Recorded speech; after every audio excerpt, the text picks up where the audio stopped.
مرحبا يا ما بدينا شيء. انا ولد اللي طال عمرك عمره 8 سنين. صار عندي عسل الرياجيل وجاء العامل ما اخذ له بال ودعسه بس اياه. شلته طال عمرك ووديتها المستشفى. يوم جيت المستشفى قالوا ستوفى. الله يسكنها الجنه يشفع لنا فيه. ودخل الثلاجه وارجع للرجال وعشيهم ما علمت احد. يوم اصبح نروح وندفنه والحمد لله على قضاء وقدره. وعوضنا الله خير والحمد لله. والدنيا ما خلت احد، لكن هني انسان طال عمرك يقدم شيء يلقاه عند ربه. هني انسان يحتسب لوجه الله، ولا حد دايم في الدنيا، الدنيا كلها نبي نغادرها، ما حد دايم فيها.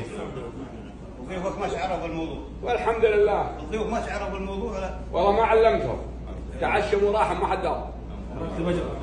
الحمد لله.